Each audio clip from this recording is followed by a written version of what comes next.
Hey everyone, it's Jeannie here, and today I am so glad to be joined by one of my very favorite sitcom actresses, Patricia Heaton. You know her from Everybody Loves Raymond or The Middle, just incredible catalog of work. And she's also a woman of faith. I'm excited about all that she's doing. She's teaming up with World Vision again for just amazing things. Patricia, thank you so much for taking time to talk with me. Thanks, Jeannie. Thanks for having me. You're beautiful. You're glowing over there. Yeah, well, I have somebody that, spackles me into shape. Well, you are beautiful. And I'm just so grateful to be able to share just all that you're doing in this season. I know that you're a Christian and faith informs your life. You're very outspoken about that. Why is it that you're just unapologetically open about it? I know so many people in Hollywood kind of, they keep that private. I don't know where I heard this saying, but somebody said, there's a saying, Jesus died for us publicly, so don't live for him privately. Wow. Yeah, that's powerful. It's kind of, and, it's our job here as Christians to certainly extend the love of Christ, the love that he extended to us, to extend it to others through our actions. But I also think you have to talk about why you can love in difficult circumstances. Now, it's because he first loved us. While we're still in our sin, he died for us. And I've been just meditating on that a lot more as I have some downtime. Kids are out of the house. I'm not working on a show right now. So it's more time to think about, my mortality and just the meaning of life. There's a season of real busyness when you're raising children and having a family and working. And so often we don't make enough space to allow God to really talk to us. So I have more space now and I'm hearing loud and clear. Wow. Well, I just became a mother 7 weeks ago, so I'm going to take the irony of what you just said. That's when you really need God. Yeah. It's hard. So congratulations. Is that your first one? Yes, my first year. I have 3 in heaven, but God graced me with my little miracle here. So. Oh, congratulations. Thank you. Yes. I love that you work with World Vision. World Vision is just doing incredible things around the world. And through this time of just a pandemic, a global pandemic and everything, your work with them hasn't stopped. Can you kind of talk a little bit about that? Yes. Sadly, I haven't been able to travel with World Vision because it's my favorite thing to do. I just love an adventure. I've always loved travel. I love how you don't know what you're going to find or who you're going to meet. And I think that's why I also love the entertainment industry, is because it's just always something new and sometimes challenging, and that's great. And that's how we grow. But it's wonderful to travel around the world and see all the great work that's being done. And there's a lot to be hopeful about. And I think right now in our country, if you live much time on social media, you could become very despondent and maybe a little depressed about, the state of mankind. But if you get out into the world, you see there's millions of people doing wonderful things and their lives are changing for the better. We're trying to combat all the difficulties in the world, poverty and lack of clean water and early child marriage, and and we are successfully combating a lot of those things. And World Vision is a big part of all of that. And I just really did my research with World Vision, and they are such a transparent organization that where 86 cents of every dollar goes directly to programs, so that when you're giving money, it's really being used for programs that are lifting people out of poverty, not necessarily some big salaries. People who work for World Vision are doing living very sacrificial lives. So, and the thing is, the programs are sustainable. That's really important. It's not like you send a bunch of soccer balls to a country. Right. You know, you're building wells that are lasting, the World Vision wells, and World Vision is the largest provider of clean water in the world. Those wells last years and years and years beyond other wells because they train people in communities to be able to maintain the wells. They train people to be well engineers, well doctors.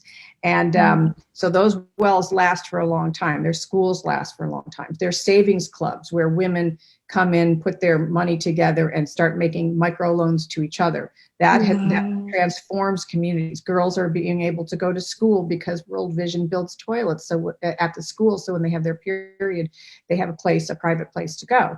So there's just they're doing these really wonderful, sustainable, systemic fixes for these communities where the community is very involved in it. So after 12 to 15 years, when World Vision leaves, these communities are thriving because they are doing the work themselves. That's incredible. I've actually interviewed quite a couple of people that they work with World Vision. Never heard some of the things you just said, so I'm really excited about that. And just for people to know how the sustainability part, that's really important. Really important. Yeah. I know that you've also been open about your battle with an addiction that you had, and it really hits close to home for me because I'm a child of that, grew up in that, and just the effect that is. And now going into the holidays, I have another family member that's battling this awful addiction, and just it really affects everything. Yeah. So can you kind of share about that? Yeah, well, I'm just Irish Catholic from Ohio. As in a lot of Midwest cities, it's a sort of a drinking culture. And especially when I was growing up in the 60s and 70s. I realized when the kids were out of the house and I didn't have a job, that the things that gave me purpose and identity were not there anymore. And so you're feeling a little bit unmoored. And you can either lean into that and think, okay, what's my next adventure? What do I do with this free time? How do I reinvent myself, maybe? Or you can just crack open a bottle of wine and rewatch, all 100 seasons of The Sopranos, and try not to think about things. So, and I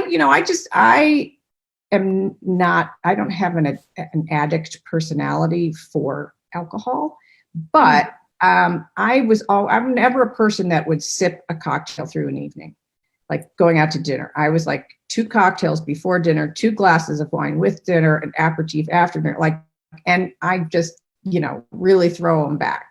Yeah. And that's been going on since college. Right. And so, but because of work, I've worked so much, I would never, ever drink during the week because I had to be at work. So that was kind of this wonderful, natural barrier that I had, and I'm grateful for that because I never let anything interfere with my work. But once that goes away, and as you get older, your body doesn't process as well anymore. Your metabolism changes, and so you don't process the alcohol as well. So you feel the effects more. So these things were happening, and I just noticed I was starting to drink. And so, and we have some alcohol issues in our family, and so I was just very aware, and I just had to make a decision to how am I going to go into my old age and be as healthy as possible, especially because, grandkids right now are nowhere in sight for me. I'm sure they're at least 10 years away, if at all. And that'll put me in my 70s, so I'm like, wow. I want my brain to be nice and fresh, but I, just love drinking. And I just was like, I don't know, I can't do that. I'd like to stop, but I can't do it myself. And I just had this kind of prayer thought of Lord, I want to stop drinking. I should stop drinking. I can't. I will never be able to do it. I've tried before, lasted 6 hours, and then pouring a glass of wine. So you're going to have to do it. And I am not woo-woo Christian. I'm raised Catholic, so it's all very kind of muted, right? And so I don't hear God talking to me, and I don't get vibes and stuff like that. Also because I'm an actor, I think I I don't trust those things because I know how easy it is to manufacture those feelings. Because I'm an actor, I can do it. So, but I just sent this little prayer thought up. Within like 48 hours, I had an experience where I was at dinner with my sons and their friends. And we had, been drinking some wine while we were cooking, and drinking some wine while we were eating, and drinking some more wine while we were cleaning up, and then drinking some wine while we were playing this board game. So it's over the space of like 5 hours at least. I felt fine, totally fine, chatting away. And then I tried to make a joke, and I said to the table, and I said, in our family, it's a tradition. And I couldn't say the word tradition. I couldn't pronounce it properly. I can't even mispronounce it to you the way I was doing it. And I tried 2 more times to say tradition, and I couldn't say the word. And my son at the end of the table goes, "Oh, that's really nice, Mom. You can't talk." And I was so horrified that, to be in front of my son's friends and seemingly having this weird blip. So there was that. But it was also like, I feel perfectly fine. And I have not slurred a word all evening, but this one word. And so something is happening in my brain. The alcohol, even though I don't know about it, I'm not aware of it, it's affecting, like, the synapses are misfiring, and it just showed itself for a second. And I thought, this is what happens. It's always working on your brain when you're drinking it, whether you feel drunk or not. And the next day I met a friend for brunch, and I said, "Well, you're the first person I'm telling, but this is the first day of not drinking." Wow. And it's been 3 years now.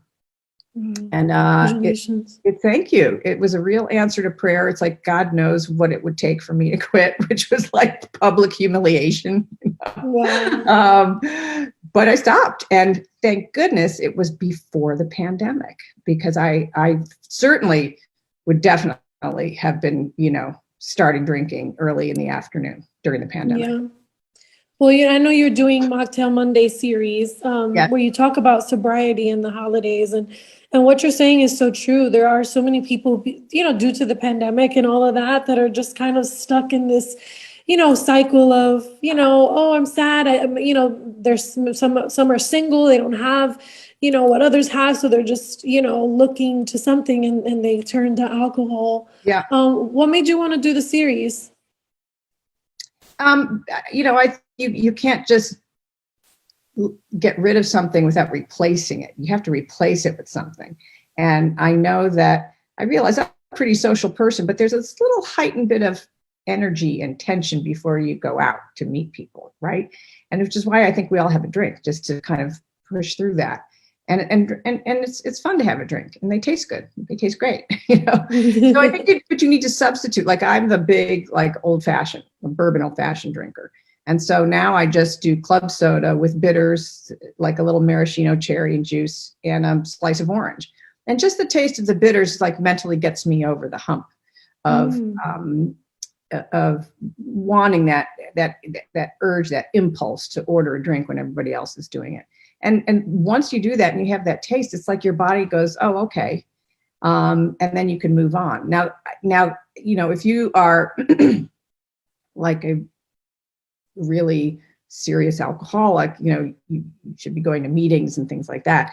But for me, that really helps me. Peter Boyle, who played Frank on Everybody Loves Raymond, he had been living sober for many years, and he told me that he was able to, we would go out on tape night to a bar afterwards. And he told me that, I asked him, "How do you not drink when we're all out there drinking together after a show?"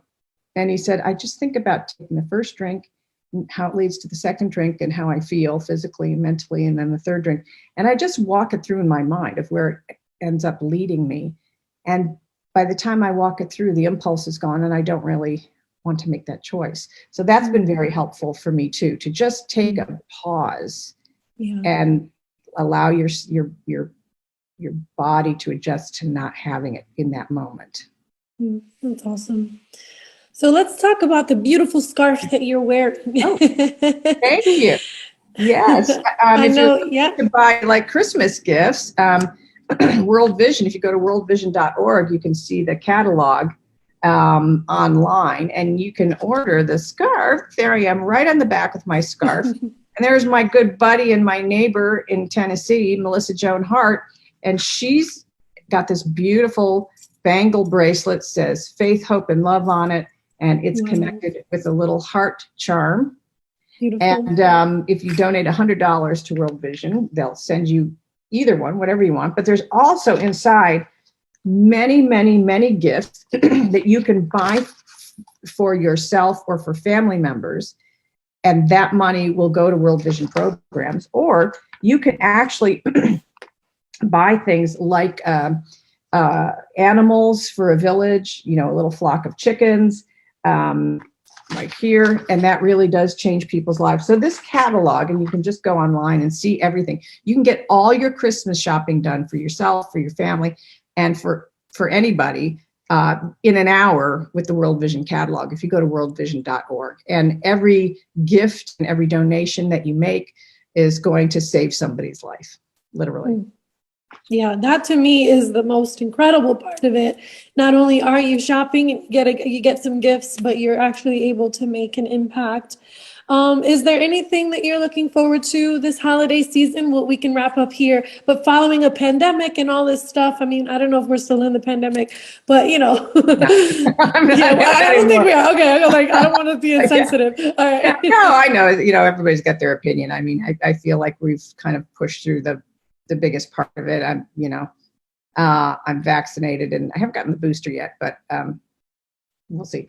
But it's all good. And I've come to realize over the years, the most important thing is just being together, no matter where you are. If you can be together with some family members, that's what I'm really the most excited about. I mean, it's also great to get to this stage of my life where the boys don't really need gifts. You're just entering this stage. I can tell you, you won't follow this advice, but I'm just going to tell you, you don't need to buy a bunch of crap because it makes Christmas so stressful, and you end up throwing the stuff away the next year anyway. So so just now I'm at the point where it's a lot less stressful for me at Christmas because I don't have to do all this gift shopping and then wrapping and then returning at the end of it. Oh, well, that's wonderful. And I just hope that you have the best time with your family. Likewise, and congratulations on the baby, and having a baby at Christmas is so fun and changes the whole holiday, right? Yeah, I mean, my birthday is tomorrow, then Thanksgiving, thank you, yes. And then Christmas. And honestly, I already have the best gift I could ever have. So, yeah. Great. Thank you so much. I appreciate you. For having me. Keep being a light in this world. We really appreciate your voice and just sharing the hope of Christ. I admire that so much. Thanks for having me. Have a great holiday.